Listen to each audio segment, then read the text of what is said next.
Hey everyone, Board Game Brody here with Meeple Mountain. I have a copy of Keep It 100, a new party game by Cut. Keep It 100 is a game of surveys where you try to guess how many people out of 100 said yes to each question. Now, you don't have to know the answer exactly, but you will need to slide your card between two other number cards, guessing that it's somewhere between those two numbers. And this game has some adult questions, so you can either remove those to play a more family-friendly version of the game, or you can keep them in if you have the right players to include them. But beware, they are in there. Anyways, before getting carried away, let's start from the beginning. There are 3 modes to play the game. Keep it original, which is the basic rules. Keep it exciting, which is the advanced game. And keep it together, which is the cooperative or the solo mode for the game. Let me explain keep it original to start. Each player is dealt out a number of question cards according to how many people are playing in the game.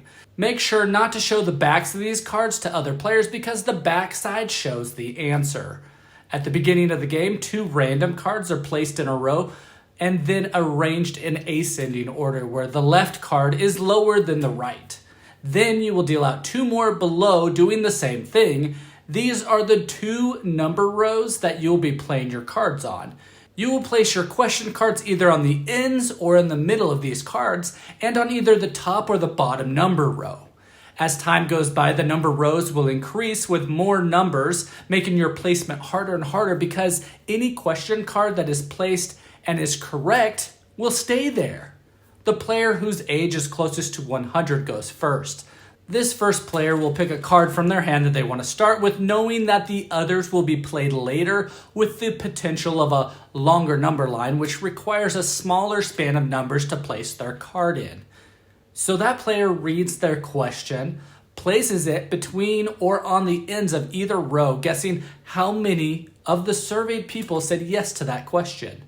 You lock your guess in by placing your player card on the +20 side below the question card that you just placed. All other players will then take their player cards, flip them to the +10 side, and then place it either to the left of their card if you think the answer to the question below is below the shown number, underneath the first player's card if you think they are correct, or to the right of their card if you think the answer to the question is higher than their range that they put down. The question card is then flipped over. If the active player is correct with their placement, then they collect 20 points, and any other players who predicted that they were right by placing their card underneath theirs gets the 10 points. There is a bank with point cards placed to the side, and players will use this bank to take their rewards from. All other players who guessed either to the right or left, they don't get any points. Now, if the active player is incorrect, they will score no points, and the card is discarded. The players who chose correctly where the card should have gone, either lower or higher, will collect 10 points from the bank, with players choosing the incorrect placement getting none. The next player in turn order then places their question card in either 2 rows, and with time, more and more cards will gather because players will be getting some of the questions right. So it gets harder as the game goes on. After all players have played the cards in their hand, the game ends. Players will count up their point cards awarded. This could be up to 20 points on their own turn, 10 points on any of the other players' turn. The player then with the most points at the very end wins the game. But if you want to keep it exciting by playing the keep it exciting mode, everything is the same that I just explained except for there is betting. Whenever you place your player card, you can also choose any number of points to place on top of it. Anyone, including the active player, can do this. If you're correct, then you will gain the matching amount of point cards from the bank. Then you will get your point cards back plus the 10 or 20 points from your player card. If you're incorrect, you will lose your point cards that you used to bet. This keeps things exciting because anyone can come back from the back to take the lead at any time. Lastly, you can keep it together, playing cooperatively or solo. You'll place 5 20-point cards out in a row. You will deal out 14 question cards for you and your team in total. And you will then only flip over 1 number card to begin, and you will only be using 1 number row while playing this mode. The goal is to get 10 question cards down correctly in the number row before you get 5 wrong. The rules are the same, except when you are incorrect, you will take away one of the 20-point cards. At the end, you will count up your total number of points left in your 20-point line. If you played things amazingly well, then you will keep it 100.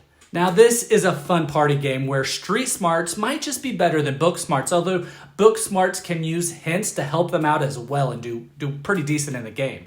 The game includes a year for each question when that question was asked to help narrow down your thoughts, and the question states who they surveyed. This might be Americans, Instagram users, parents, or even people under 25. Now, some of the questions might be easy to you, but hard to someone else, while another one might relate more to you, therefore be able to place that question card in that row better when it's your turn. The game changes as you play as well. There are more and more numbers that join the line, and you have 2 choices of lines to use throughout the game, so take advantage of the number spread in one over the other.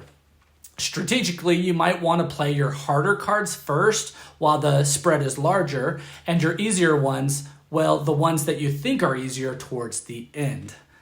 And warning, someone always shows the back of their card, so always make sure that you're covering them up and placing them face down on the table so no one can see the backs of them.